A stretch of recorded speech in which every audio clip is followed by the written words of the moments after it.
Towsers at the Michigan Renaissance Fair back in the, it would have been, let me see, about the mid-'80s. And wow, you're old. I'm really old, yeah. And I thought, wow, okay, they're charging $5 for a dentist spit cup. You know those little bitty cups they give you with water in them to rinse your mouth? Those teeny tiny ones. Uh-huh. And so it was like a 2-ounce pour for like $5. And I thought, well, A, this is just too darned expensive, and B, I'll bet I can do better than this. So, I decided that was when I started doing what research I was able to do, given there wasn't much of an internet then to do it with, when we had CompuServe. So, and I think AOL. There was no Google, there was no Yahoo, there was none of that. But, so that was how I got straight into mead. The only other experience I had was, helping my dad with making wines when I was a kid. But, gosh, I was, younger than 10 then. So, what I remember is balloons on the necks of the bottles, and it tasted yucky, and collecting dandelions in the yard, and, like that. Mashing berries, stuff like that. But, so I went straight into it, and the first couple batches were horrible, but it didn't take long to start making drinkable stuff, Mm-hmm.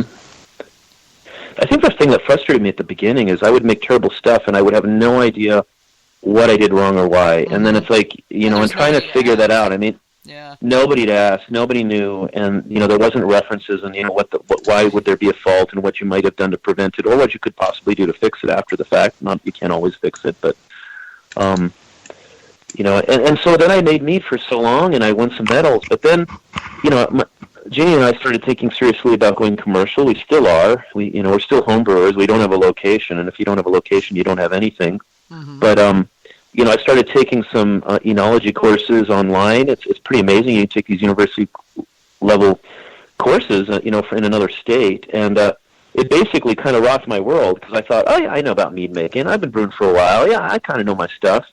And then you go, with these, you listen to these professors that, this is what they teach, and you think, I don't know a damn thing. Yeah. It's like, I really don't know any. It's like the cycle of knowledge. You start out, I don't know anything, and then you're like, oh, yeah, I know a little bit. And then you get to this point, a few years in, you're like, oh, yeah, I know this. And then you go back to full circle where it's I know nothing. I know nothing. Yeah. Exactly. Engineering's like that, too. Yeah. And I was even like that, after I won my Best of Show the first time. I'm like, oh, that was just luck. That was just luck. And some of the judges said, no, that was really good. That wasn't luck. And it's like, you don't know the backstory. Well, you don't know. It wasn't luck at all. But you don't know the backstory. That the strawberries are really hard to ferment. And early on in fermentation, right after it was done, it had really terrible, almost acetone. It was volatile acidity from ethyl acetate. It was almost like nail polish remover. And at one point, Jeannie and I, we were tasting it, and she's like, is this even safe to drink? We thought that, did somebody pour nail polish remover in here? And it was so strong. And, I thought it was ruined. But I left a glass out overnight because I didn't want to drink it because it was so awful. And it evaporated. The next morning, it's like, wow, it doesn't smell like that. And that's when I realized it was very volatile. So I thought, how can I get this off of here? And I came up with the idea. I didn't read this in a book, but normally when you rack into a new carboy, you rack from the bottom, and you want to protect it from oxidation. But I thought, what if I rack it down the side so it can evaporate off? I'm like, well, that's a great idea, but I'll oxidize it and I'll ruin it. So what can I do to prevent that from being oxidized? And I thought, well, I'll just fill up the carboy with carbon dioxide. It's an inert gas. And then I'll sulfite it pretty highly to protect it. And I did that 4 or 5 times. And then after I was, over a series of a few weeks, and it didn't have those notes in there anymore. I'm like, but I still thought it had, I couldn't tell if it had problems anymore. And, when you're so near to something, you think you can't really see the good in it. It's kind of like you have a child, and she's a real brat, growing up, and she grows up to be a beautiful young woman, but you're her parents, and you just can't see that. You only remember the spoiled brat. Mm-hmm. So I entered it into Mazer. I wanted feedback from the judges about how I can make it better, and I couldn't believe it when I got the Best of Show. I was shocked. And we all told you it was just the most awesome thing ever. And I'm like, how can I make it better? I couldn't believe it. So I think when it was announced online, because I couldn't stay that year, and I was at home. I get to, and I think I remember looking at my smartphone and like best of show, and Tom Repas, and I mean I was still I said fuck right out loud, and my Jeannie's like what, and I'm like I can't believe this. This is just like a mistake of some kind. No, it wasn't, but so that's why it was just amazing to me. But the moral of the story is sometimes you think you can have something that is ruined, and there are certain things you can't recover from, obviously. But sometimes if you know the chemistry and you know the art, you can sometimes solve it. You can sometimes, it's easier to prevent it, obviously, before it happens. And I don't know, I know strawberries are hard to work with. I didn't know that at the time, but, I think I was probably fermenting it a little bit.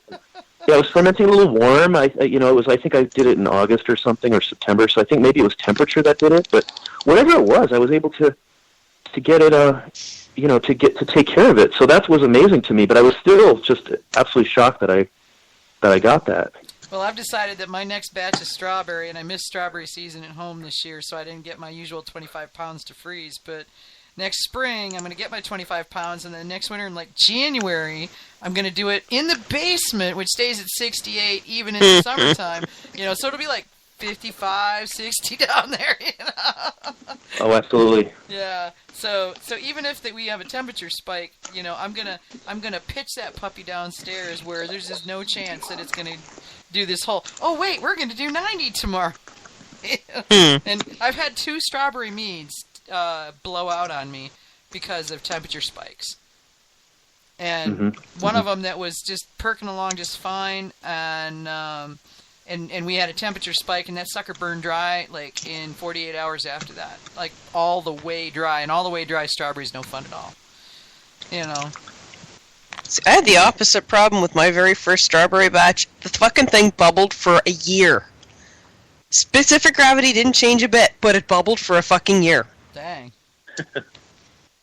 It still tasted good, and I got drunk off my ass one time when I had 2. I put them in beer bottles. I had 2 of them once, and then drunk off my ass. But and it was only 8% too, so it's not like it was a whole lot of alcohol in it. But holy shit! AJ 8%. Yeah, but that was when I could drink. That was back when I could drink, though. Oh, okay. I was gonna say because now 8% for you is 15% for everybody else. Well, actually, I'm better at higher percentage. Actually, I can have 5 shots or 2 beers. Yeah, figure that one out. I found that to be true too. I can have 4 or 5 rum and cokes, but I can have 2 glasses of wine and I'm done. I think what it is the lower percentage it sneaks in and then body doesn't do anything about it. But if it's you knock it back with the shots and the body's oh shit, deal with it. Maybe that's it. I don't know. Okay. That's my best guess anyway. So you just sort of fell into making mead, Tom? Just something else to ferment, or what? Well, yeah, I'd made beer and cider, and of course, being a beekeeper, I thought, well, this is natural. I mean, I have all this honey, I should be fermenting it. But it's interesting. I know a lot of beekeepers, and I know a lot of mead makers, but the skill set doesn't cross over. You can be an excellent beekeeper. I mean, there are exceptions. I mean, Bob Slants, obviously, is a perfect example who's an exceptional beekeeper and an exceptional mead maker. But I know a lot of beekeepers, they know a lot about bees. Yeah. Well, and they're great beekeepers, but they make mead once or twice, and they're like, yeah, it didn't work. And I also know some exceptional mead makers, and they appreciate bees, obviously, but they don't really know much. They don't know much about bees. They'd like to know more, of course, obviously. But the skill set, it's 2 different skill sets. It's not necessarily automatic. I mean, you have to learn each one. Well, there's a lot of behind the scenes stuff there. So have you got a favorite style or anything like that you find yourself going back to a lot? My skill set is I'm really good at those fresh fruity melomels. I'm really good at sparkling meads, whether they're just a traditional that's sparkling or even a melomel or something like that. Even going into the hot pepper meads, that was going into the fruit and spice. I started doing some more of those. One area I haven't done as much, but I would love to do more is some of the more oxidative styles. Some of the more the aged sack mead or the Polish style meads. Oh my gosh, I've had some. They're so good, and I haven't even really tried to make anything like that. So you're always trying to to improve yourself. I've made some ciders in the past, but we don't really have good cider apples where I live, and I don't want to just use apple juice. When we lived in Wisconsin, we had some good cider apples, but so ciders are another category that I would like to do more with. I just don't have a really good source of apple juice to use for it.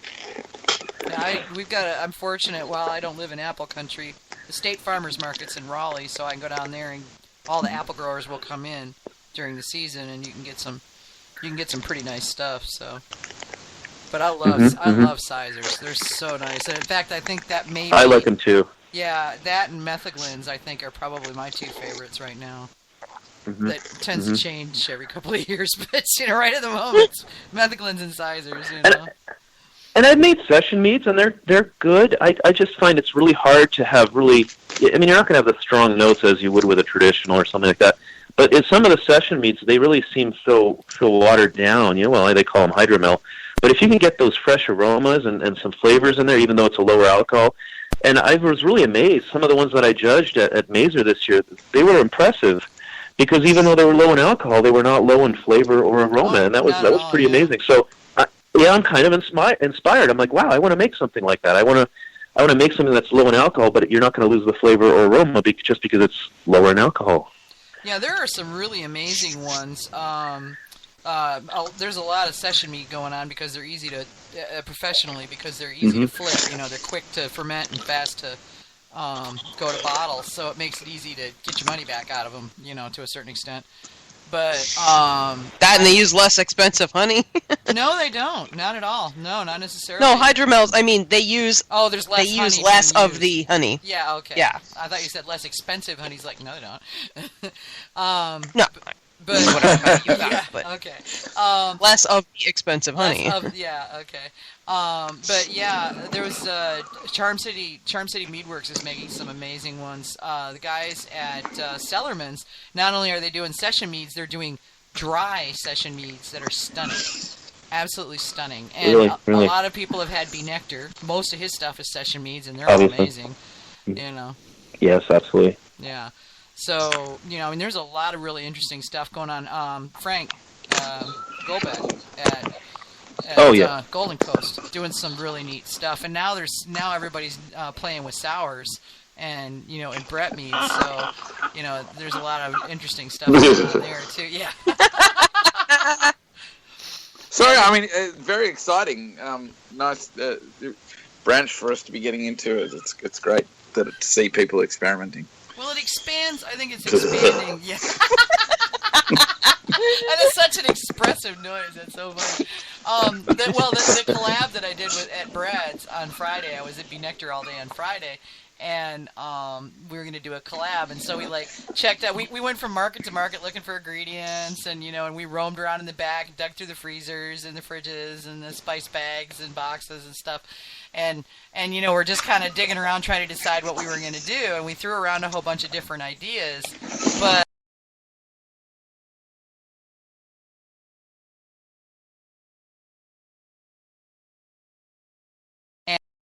and if you've ever had a Bee Nectar mead, you'll know that they all have a story, and the story's on the label.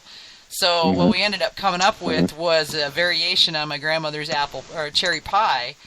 And we're probably he's going to play with some stuff with it, maybe with some Brett or something like that, and make it uniquely Bee Nectar.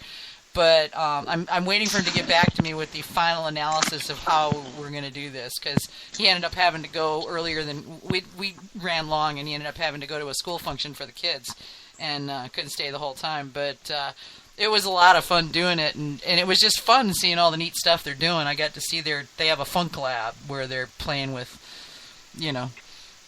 Brett and sours and all kind of weird stuff in there. I don't even know what all. But they're great. I made some sour beers. I made a Brett Braggot. That one is still aging. It was really funky to start with. Like, oh my gosh, and I like funkiness, but it was but with age they do get better. They do settle down. Yeah, they do.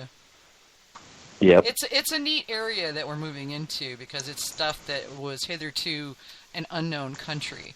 Meads were always treated more like wines, and now we're getting a real blurring of the lines between mead and everything, beer, cider, And And that's what I love about mead. I try to explain that to somebody who's never had mead is, anything that you can think of as a beer or a cider or a wine, there can be a mead like that. Plus there can be mead that is traditional mead.